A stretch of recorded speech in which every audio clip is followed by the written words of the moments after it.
बिस्मिल्लाहिर्रहमानिर्रहीम और अस्सलाम वालेकुम।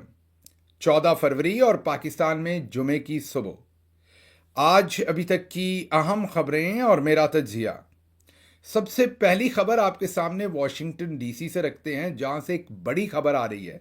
और खबर यह है कि पाकिस्तानी टॉप मिलिट्री जनरल्स पर पाबंदियां लगने जा रही हैं। जी हां, एक बहुत ही सीनियर कांग्रेस मेंबर जिनका नाम जो विल्सन है, इससे पहले वो मुतद्दद बार फ्री इमरान खान का नारा लगा चुके हैं, ट्वीट कर चुके हैं। ये वही कांग्रेस मेंबर हैं जिनसे मोहसिन नकवी मिलकर आए थे और उनसे मिलकर निकले थे तो 2 घंटे के अंदर अंदर उन्होंने ट्वीट कर दिया था फ्री इमरान खान का। फिर जब मोहसिन नकवी पाकिस्तान पहुंचे थे तो उन्होंने ये फड़ मारी थी कि मेरे दौरे के मुस्बत नताइज आना जल्द शुरू हो जाएंगे। उन्होंने ये बयान दागा था तो उससे चंद ही घंटों के बाद जो विल्सन साहब ने एक ख़त लिख दिया था। अमरीकी कांग्रेसमैन हैं जो विल्सन, बहुत ही सीनियर कांग्रेस के मेंबर हैं। उन्होंने एक ख़त लिख दिया था शहबाज शरीफ के नाम, जो पाकिस्तान के फॉर्म 47 के प्राइम मिनिस्टर हैं। उनके नाम उन्होंने ख़त लिख दिया था कि इमरान खान को फौरी तौर पर रिहा किया जाए। अभी ये मामला चल ही रहा था कि उन्होंने एक ट्वीट कर दिया, जिस ट्वीट में उन्होंने सीधा ही पाकिस्तान के मिलिट्री जनरल्स को कहा कि इमरान खान को रिहा करें, ये सब कुछ बंद किया जाए जो आपने शुरू कर रखा है। अभी उस ट्वीट पर ही बातचीत चल रही थी कि जो विल्सन साहब ने एक नया खत लिख डाला, जो उन्होंने सीधा ही अमरीकी सदर को भेज दिया और अमरीकी सदर को उन्होंने कहा कि इमरान खान को रिहा करवाया जाए। इमरान खान को जाली झूठे तरीके से केसेस में इंक्लूड करके, इन्वॉल्व करके पाकिस्तान में जेल में रखा जा रहा है। ये अभी काम चल रहे थे, मतलब ये मुस्बत नताइज जो हैं वो जनरल आसिम मुनीर और उनके साथी जनरल्स जो हैं वो इकट्ठे कर रहे थे, जो मोहसिन नकवी साहब बो के आए हैं अमेरिका के अंदर, कि अब एक नया ऐलान फरमाया है जो विल्सन साहब ने, जो मैंने आपको बताया कि बड़े सख्त गीर कांग्रेस के मेंबर हैं, दबंग हैं, और ओवरऑल उनका जो ओपिनियन है वो पाकिस्तान मिलिट्री के बारे में, पाकिस्तान के बारे में भी माजी में को बहुत मुस्बत नहीं रहा, और पाकिस्तान मिलिट्री के बारे में तो बिल्कुल मुस्बत नहीं रहा। और जो पाकिस्तान के बारे में भी उनका जो अगर कोई रद्द अमल मुस्बत नहीं रहा तो उसमें ज़्यादा वजह हमारी मिलिट्री साइड की चीज़ें थी जिनके ऊपर वो सख्त नाकद रहे हैं। तो उन्होंने अब एक नया ऐलान कर डाला है और बड़ा दबंग और तगड़ा ऐलान किया, मैं यही कहूँगा सख्त गीर ऐलान है। उन्होंने ये कहा है कि वो एक मुसव्वदा तैयार करने जा रहे हैं। उन्होंने कहा कि मैं बहुत ही खुशी के इजहार के साथ आपके साथ ये शेयर करता हूँ कि मैं एक नए कानून, नए एक्ट का मुसव्वदा तैयार कर रहा हूँ, जो मैं जल्द ही कांग्रेस के अंदर पेश करूँगा। और वो जो मुसव्वदा होगा उसके मुताबिक पाकिस्तान के जो टॉप ऑफिशल्स हैं, इशारा उनका टॉप मिलिट्री जनरल्स की तरफ है, उन पर सफरी पाबंदियां भी लगेंगी, उनकी प्रॉपर्टी भी जो है वो सील होगी, और उनको जाहिर है क्रिमिनल्स के तौर पर ट्रीट किया जाएगा। जैसे वॉर क्राइम्स के जो जिम्मेदार होते हैं उनको पूरी दुनिया के अंदर फिर ट्रीट किया जाता है, इस तरफ उनका इशारा है। और उन्होंने कहा है कि मैं बहुत जल्द वो एक्ट पार्लियामेंट से पास करवाऊंगा, मतलब कि कांग्रेस से मैं उसको ला रहा हूं, जिसमें टॉप के जनरल्स, टॉप ऑफिशियल्स के ऊपर मैं पाबंदियां लगवाऊंगा। जाहिर है उनका जो इशारा है वो आर्मी चीफ जनाब जनरल आसिम मुनीर साहब, उसके साथ जो करंट DG ISI हैं जनरल आसिम मलिक, पिछले DG ISI जो थे, पिछले आर्मी चीफ जो थे जनरल बाजवा, इन तमाम लोगों की तरफ हैं। जाहिर है साथ मोहसिन नकवी और दूसरे जो उनके हमनवा हैं उनके ऊपर भी वो इन पाबंदियों का मुसव्वदा जो है वो तैयार करने जा रहे हैं। अब जैसे ही उन्होंने ये ऐलान फरमाया, उसके साथ ही ज़ल्मे खलीलजाद जो अमेरिका में जो मोतबर पर्सनैलिटीज़ हैं उनमें शायद सबसे ज़्यादा रेलेवेंट है, जो पाकिस्तान के मामलात को सबसे ज़्यादा समझते हैं, पाकिस्तान में अमेरिका के सफ़ीर रहे हैं, वो अफ़गानिस्तान में अमेरिका की तरफ से सर्व करते रहे हैं, इस पूरे ख़ित्ते के वो अमेरिका के नुमाइंदा रहे हैं, Afghanistan, Pakistan, war against terror, और वो इन तमाम मामलात को बहुत अंदर से जानते हैं। तालिबान को भी जानते हैं, अफ़गानिस्तान को भी जानते हैं, पाकिस्तान को भी जानते हैं, पाकिस्तान की मिलिट्री को भी जानते हैं। उन्होंने जो विल्सन के इस ऐलान के बाद पाकिस्तान की फ़ौज को बराए रास्त, ज़ाहिर है फ़ौज का मतलब है army chief general Asim Munir को डायरेक्ट एक मैसेज दिया अपने ट्वीट में कि आपके पास वक्त थोड़ा है, मैं आपको बहुत पहले से बता रहा हूँ, इससे मत ना जाइए जिससे मत आप जा रहे हैं, आप लाइनें क्रॉस कर रहे हैं, इमरान खान को अब रिहा कर दें।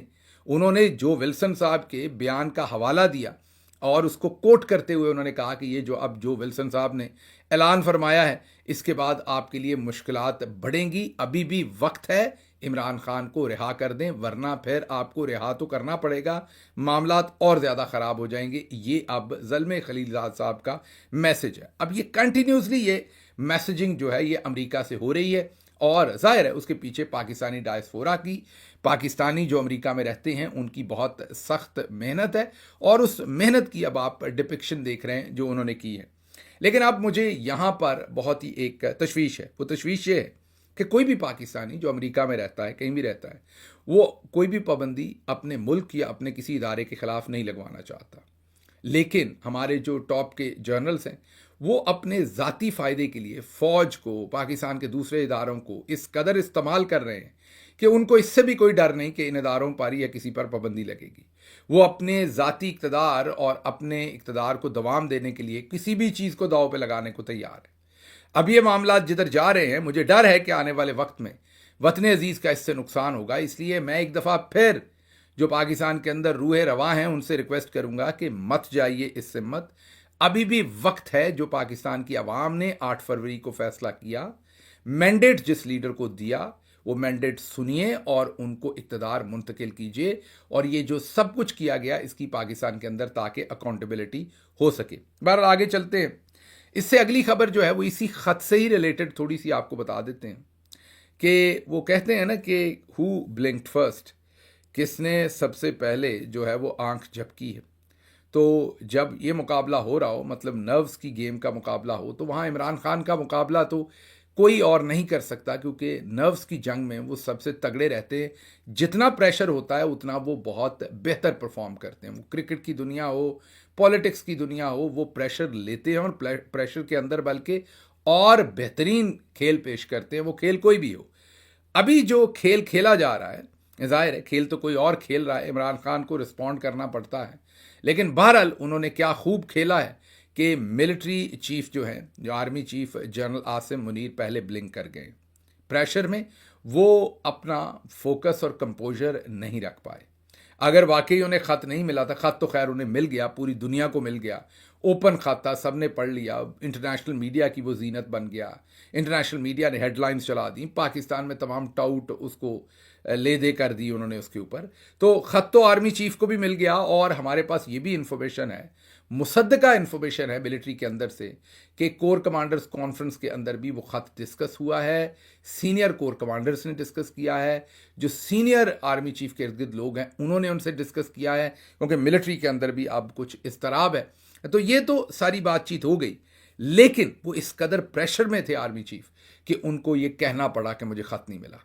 ये उनका कहना कि मुझे ख़त नहीं मिला, ये इटसेल्फ इस चीज़ की डिपिक्शन है कि ही इज़ अंडर ट्रेमेंडस प्रेशर, और वो जो नर्व्स की गेम है वो इमरान खान उसके ऊपर हावी हैं, और वो जेल में से बैठ के इस खूबसूरती के साथ खेल रहे हैं कि तमाम के तमाम सिस्टम को, अकेला शख्स जिसके साथ बहुत सारे उसके जो अपने आप को लगता है कि उसके साथ हैं, वो भी उसके साथ नहीं है, और वो अकेला लड़ रहा है। और लड़ किस लिए रहा है, आप में से अक्सर मुझे पूछते हैं कि इमरान खान बाहर कब आएंगे, तो मैं जवाब देता हूं कि वो आज शाम को ही आ सकते हैं अगर आना चाहें। अगर वो अपने असूलों पर सौदेबाजी करें तो आज शाम को वो घर पे होंगे। वो असूलों पर सौदेबाजी नहीं कर रहे तो वो जंग लड़ रहे हैं। तो जंग जो लड़ रहे हैं वो असूलों की है। तो जब आप असूलों की जंग लड़ते हैं तो आपको फिर पता नहीं होता कि वो कितनी लंबी लड़नी पड़ती है। और इमरान खान उनके लिए तैयार है, उस सब के लिए कुर्बानी देने के लिए भी तैयार हैं। और वो जेल से बैठे इतने बेहतरीन तरीके से सारी चीज़ों को देख रहे हैं और कर रहे हैं कि बाहर बैठे जिनके पास सारी ताकत है, जो आज़ाद है, उनको उन्होंने कैद कर दिया। इस वक्त जो इमरान खान का बयानिया है, इमरान खान की जो सोच है, इमरान खान की जो फ़िक्र है, इमरान खान का जो तदब्बर है, उसके कैदी हो चुके हैं army chief general Asim Munir. इसीलिए तो उन्हें फड़फड़ाते हुए सहाफ़ियों के सामने ये कहना पड़ा कि मुझे उनका ख़त नहीं मिला, और अगर मिलता भी तो मैं पढ़ता ना। ये उनका इकबाल जुर्म है, ये कहना ही इकबाल जुर्म है। उनको समझ आ नहीं रही कि इसको वो रिस्पॉन्ड कैसे करें। हालांकि पहले इसी ख़त को ये कहा गया था कि इमरान खान लेट गए हैं और वो NRO मांग रहे हैं, फिर कहा गया कि वो बगावत करवा रहे हैं। और अगर पुराने, और राणा सनाउल्लाह ने कहा कि इस पर मुकदमा होना चाहिए। शहबाज गिल वाली याद है आपको, मैंने बताया था कि थीम शहबाज गिल के बयान वाला है। इमरान खान का ख़त उसी थीम पर है जो शहबाज गिल ने बयान दिया था।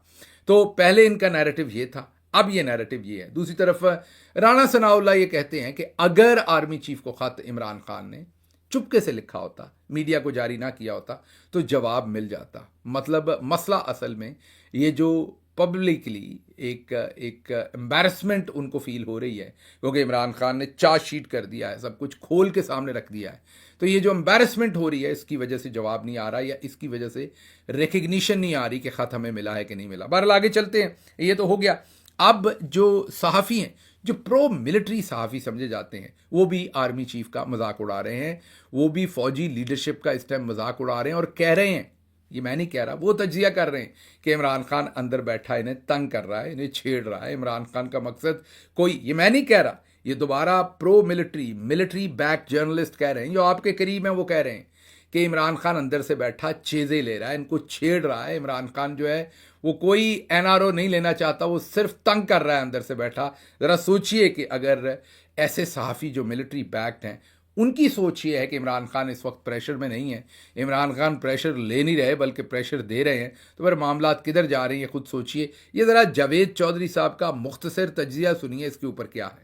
देखिए, इमरान खान साहब जो है वो जिच कर रहे हैं एस्टेब्लिशमेंट को। तो ये जो खत लिखे जा रहे हैं ये बेसिकली जिच किया जा रहा है। इसका मकसद कतई ये नहीं है कि कोई रिलीफ लेना चाह रहे हैं वो एस्टेब्लिशमेंट से, क्योंकि अगर रिलीफ लेना होता तो फिर ओपन खत लिखने की जरूरत ही नहीं। फिर जब दरमियान में मैसेंजर्स थे तो उन मैसेंजर्स से फायदा उठा सकते थे इमरान खान साहब। सुन लिया आपने। अभी आपको इसलिए सुनवाया है कि जावेद चौधरी साहब मिलिट्री के बहुत करीब हैं।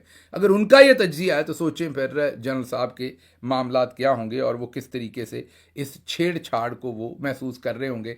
यही तो वो प्रेशर था कि वो ब्रेक हो गए और ब्लिंक कर गए और उन्होंने मीडिया को खुद ये बयान दे दिया। अच्छा जी, आगे बड़ी खूबसूरत एक खबर है। कल एक टीवी चैनल के ऊपर फैसल चौधरी साहब का इंटरव्यू चल रहा था। हमारी बहुत ही अच्छी दोस्त हैं, बहुत ही, मैं तो उनका एहतराम करता हूँ। और पाकिस्तान के अंदर चंद ही ख़वातीन जो चोटी की जर्नलिस्ट हैं, उनमें से एक वो जर्नलिस्ट हैं और मैं ज़ाती तौर पर उनका बहुत एहतराम करता हूँ। लेकिन उन्होंने एक ऐसी स्टेटमेंट दी कि शायद उनको खुद भी बाद में अफसोस हो रहा होगा कि ये मैंने क्या कहा, या वो कहना नहीं चाहती होंगी उस टाइम फरते जज्बात में या एक्सप्रेशन के अंदर जल्दबाजी में वो जुमला निकल गया। तो हुआ क्या, ये ज़रा सुनिए। आप मुल्क में रूल ऑफ लॉ लाइए, इंडिपेंडेंट रूल ऑफ लॉ का क्या करेंगे? चार निकालेंगे आप बैठ के, अगर हम डिफॉल्ट हो गए सर? हम यहाँ पे मुल्क के साथ या अमरीयत के साथ नहीं रह सकते। पाकिस्तान का सर्वाइवल डेमोक्रेसी में है। सुन लिया आपने। अब उन्होंने कहा कि अचार डालना है, जो नज़रिया है उसका या किसी रूल ऑफ लॉ का, उन्होंने कहा कि अचार डालना है। अगर कर्जे ही ना मिले, रूल ऑफ लॉ को आप चाटते रहे, उसका आपने क्या अचार डालना है? अगर आपको कर्जे ना मिलें, आपकी इकॉनमी ठीक नहीं होगी, आपका ये नहीं होगा। अब हालांकि हमारी ये जो दोस्त हैं, मेरे ख्याल वाटरलू यूनिवर्सिटी से पढ़ी हैं और इनको जाहिर है बाहर इन्होंने तालीम हासिल की है, इनको ये बात पता है कि पूरी दुनिया में, और इमरान खान ये बात बार बार बताते रहे हैं कि दुनिया में कोई एक ऐसा मुल्क नहीं है जहाँ पर रूल ऑफ लॉ ना हो और उसने इक्तसादी तौर पर तरक्की की हो। जहाँ जहाँ भी इक्तसादी तौर पर तरक्की हुई है वहाँ पर रूल ऑफ लॉ बड़ा ज़रूरी है। पाकिस्तान के अंदर भी आज इन्वेस्टर इसलिए इन्वेस्ट नहीं कर रहे कि रूल ऑफ लॉ नहीं है। बाकी सब छोड़ दें, इवन IMF ये रोता फिर रहा है कि आपके यहाँ रूल ऑफ लॉ नहीं है। इसी वजह से तो वो जो आपके चीफ जस्टिस हैं उनको मिले हैं और उन्होंने कहा है कि जो इन्वेस्टमेंट है उसकी प्रोटेक्शन नहीं है आपके मुल्क के अंदर। चले, बाकी सारी बातें तो उन्होंने डिस्कस की, जो मेजर बात उन्होंने डिस्कस की वो रूल ऑफ लॉ को ही डिस्कस किया, जो इन्वेस्टमेंट की प्रोटेक्शन के ऊपर। तो अगर किसी मुल्क के अंदर रूल ऑफ लॉ ही नहीं होगा, वहाँ पर इन्वेस्टर की इन्वेस्टमेंट प्रोटेक्टेड नहीं होगी, वहाँ पर पॉलिटिकल स्टेबिलिटी नहीं होगी, वहाँ पर सोशल स्टेबिलिटी नहीं होगी, इकोनॉमिक स्टेबिलिटी नहीं होगी, तो फिर आप इकोनॉमी को कैसे बचाएंगे? तो ये पता नहीं क्या स्टेटमेंट दी है, अचारी किस्म का ये आइडिया है। अचार तो उन्होंने डालना इस मौसम में तो वैसे नहीं डाला जाता, अचार तो ये जुलाई अगस्त में जाके डाला जाता है। लेकिन बहरहाल स्टेटमेंट उनकी बड़ी ही एक ऐसी है जो उन्होंने शी आस्क्ड फॉर ट्रबल। लेकिन बहरहाल जैसे मैंने कहा कि मैं उनका एहतराम करता हूँ, I want go further down on this, लेकिन मेरे ख्याल में उन्हें खुद भी अफसोस होगा, वो ये कहना नहीं चाहती होंगी, उनके मुंह से निकल गया होगा, क्योंकि बहुत ही मायूब सी बात है जो उनके मुंह से निकली है कि अगर रूल ऑफ लॉ का क्या अचार डालना है अगर मुल्क की इकॉनमी ठीक नहीं होगी। हालांकि इट इज़ रिवर्स, अगर रूल ऑफ लॉ होगा तो इकॉनमी ठीक होगी, इकॉनमी पहले ठीक करके आप रूल ऑफ लॉ को ठीक नहीं कर सकते।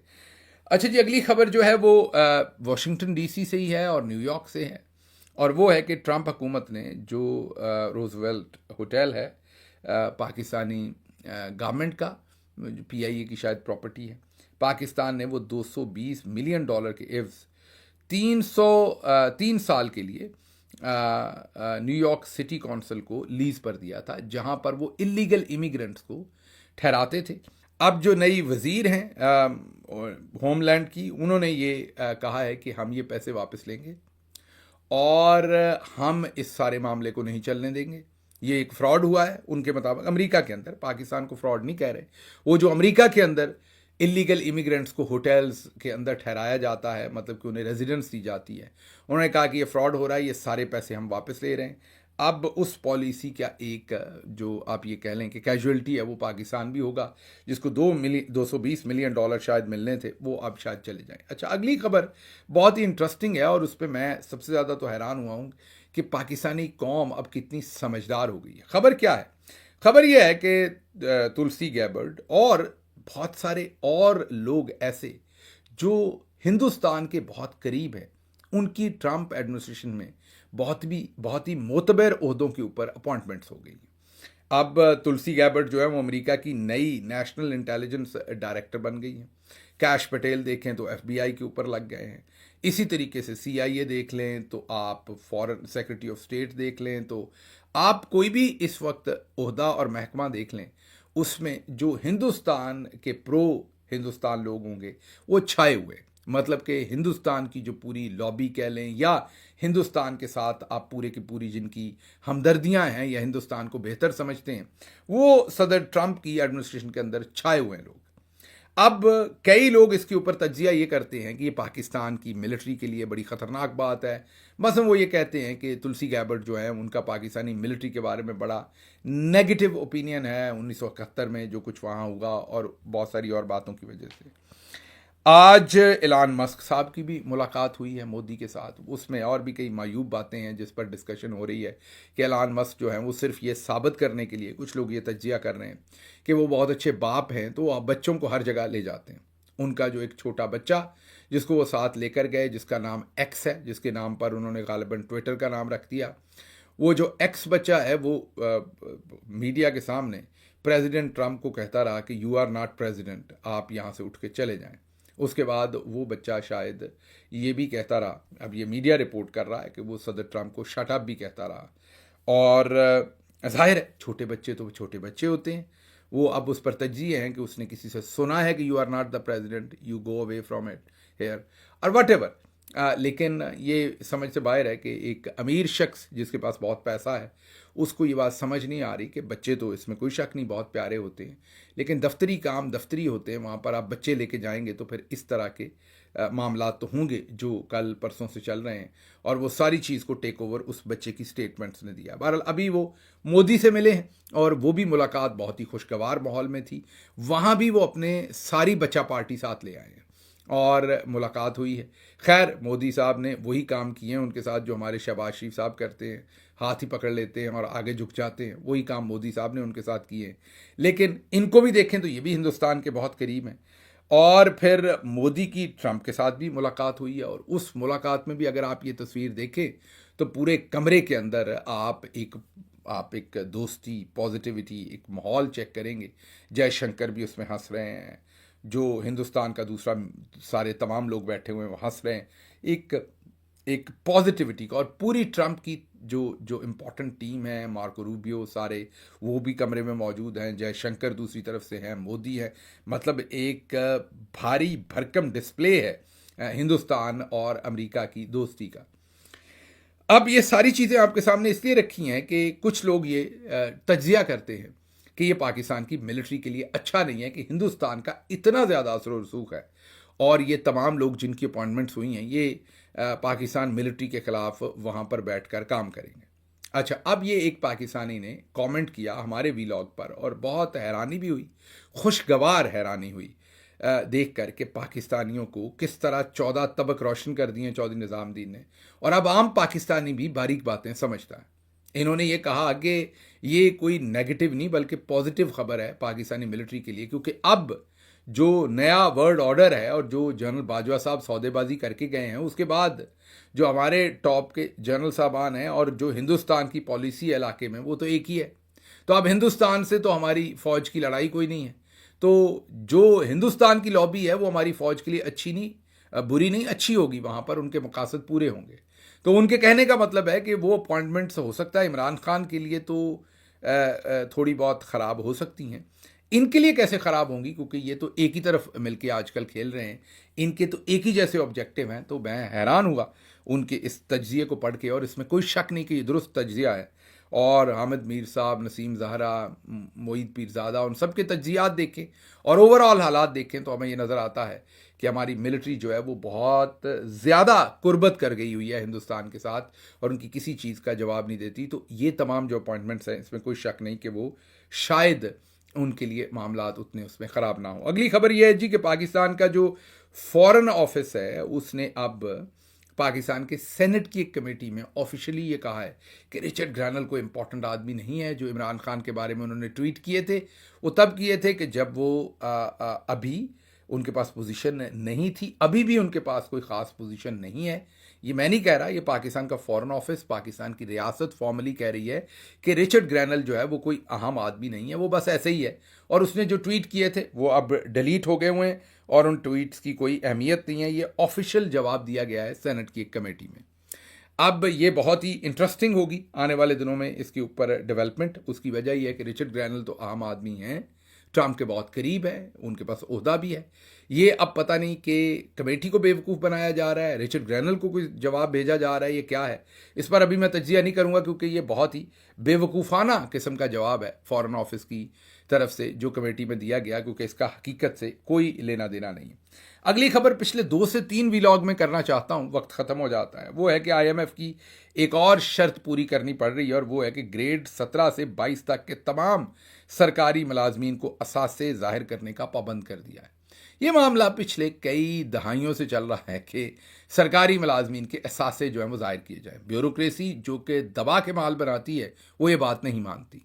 हर दफ़ा वो निकल जाते हैं। हमारी हुकूमत के दौरान भी ये मामलात आए थे, लेकिन हर दफ़ा वो लेफ़्ट राइट मार के निकल जाते हैं, क्योंकि अगर वो असासे ज़ाहिर करेंगे तो उनमें से कई पकड़े जाएंगे जितना माल वो बनाते हैं। और वो माल बनाते हैं तो ऊपर सियासतदान बनाते हैं, वो माल बनाते हैं तो ऊपर जर्नैल माल बनाते हैं, वो माल बनाते हैं तो ऊपर जजेस बनाते हैं। मतलब ये माँ होते हैं, ये दाई होते हैं पूरे सिस्टम की। जब सिविल सर्वेंट माल बनाता है तो तभी उनके साथ मिलकर दूसरे माल बनाते हैं। तो ये देखते हैं अब IMF करवाने में कामयाब होता है कि नहीं। सिविल सर्वेंट्स इसको रिटेलिएट तो इस पर बहुत करेंगे। ये बहुत खुशाइन बात होगी अगर ये हो जाए, लेकिन इसके ऊपर आपको अपडेट करेंगे जो भी खबर आएगी। बहरहाल मुझे यहाँ से इजाज़त दीजिए। अल्लाह आपका हामी और नासिर हो। पाकिस्तान जिंदाबाद।